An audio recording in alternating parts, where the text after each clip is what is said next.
السلام عليكم، عاملين ايه؟ يا رب دايما بألف خير. النهاردة كمية زيتون مش عادية وطريقة سهلة وبسيطة من ايد ست الحبايب. تعالوا شوفوا الطريقة والمقادير وصلوا بينا على النبي. هتجيبي اخضر. هتجيبي اخضر هتحطيه في ميه وملح لمده شهر ومعلقه سكر وحبه كركم.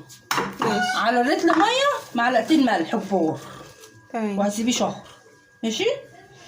وتحطيه في برطمان وتجيبي قشر ليمون تحطيه على الوش عشان ما يبص، عشان لو القشر لو باظ الزيتون ما يبص منك.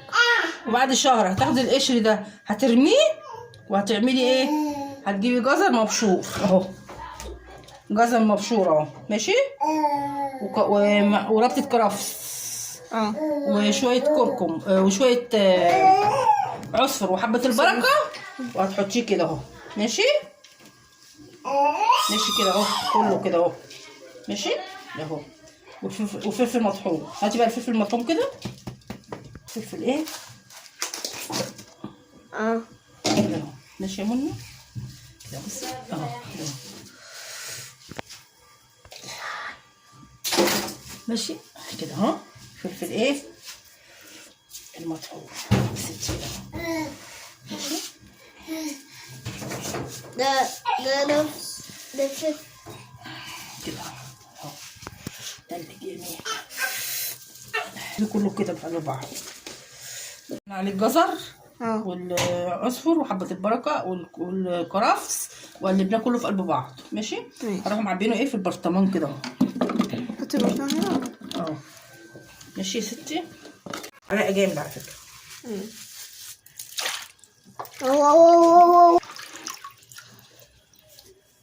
حلو قوي كده. بصي كده مظبوط ملح صح؟ كده حلو قوي ملح. ماشي.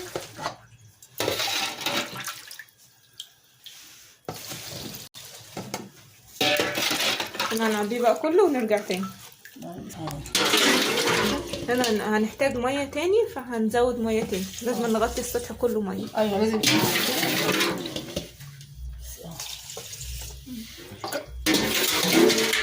بس خلاص. واللي ما عندوش ليمون ده ماما يعمل ايه؟ يعني ايه؟ لو ما عندوش ليمون تجيب برطمان على قد الزيتون بالظبط وتغطسي فيه غطا بلاستيك او حاجه تقيله، المهم ما يعومش على السطح صح؟ وتحطي تبقى الميه من فوق عشان ما يبص منك، وشويه زيت وشويه زيت على الوش وخلاص كده. خلاص. لا لو عجبكم بقى الطريقه دي قولوا لها تسلم ايدك. بص اهو. هنا بقى كانت عامله الليمون بس انا ما صورتهوش معاها. استنى اغسل لك. لا استنى انا اقول لك بقى على الطريقه بقى. هتجيبوا شويه ملح على عصفر على حبه البركه على فلفل مطحون، فلفل احمر من السوق تطحنوه وتحشوه وتحطوه في برطمان، تحشوه وترصوا والاخر هتجيبوا ميه وملح وتكبوه عليه. احنا سلقنا بقى الليمون. لا انا ما تسلقوش، لو هتخزنيه مده طويله ما بيتسلقش. لو عايزين ناكله منه على طول لا ممكن تديله ربع، يعني هو سليم كده تديله ربع سلقه وبعد ما تطلعوه تفتحوه وتحشوه عادي. وما تكبوش الميه بتاعته. لو هتسلقوه تحللوه بالميه بتاعته.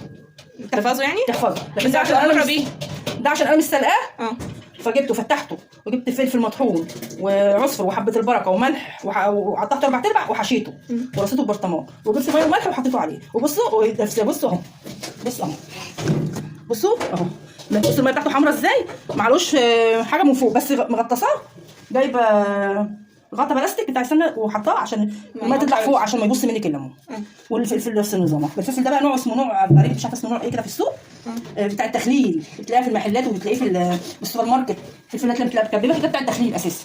ما تفتحوش ولا تفتحيه ولا اي حاجه. ده تجيبيه تحطيه في برطمان تحطي له ميه وملح وشويه شطه مفرومين وتسيبيه بس. والليمون زي النظام. بصي فلفل احمر اهو. عايزه تحطي معاه فلفل احمر، عايزه تحطي معاه فلفل اخضر حطي، ما فيش مشكله. ايه رايكم؟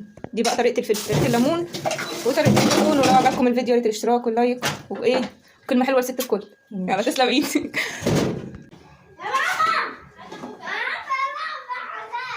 نفسه حطي تحت منه حاجه بلاستيك، حاجه مش عايزاها عشان لو ما يكبوا ميه يكب في الطبق ما يغرقكيش الدنيا وينقلك الدنيا. ماشي. وحبه زيت على الوش وتنسي الزيت. مش خافيش مش هنساه. مش هعمله اصلا. انا هاكله منك. Thank you.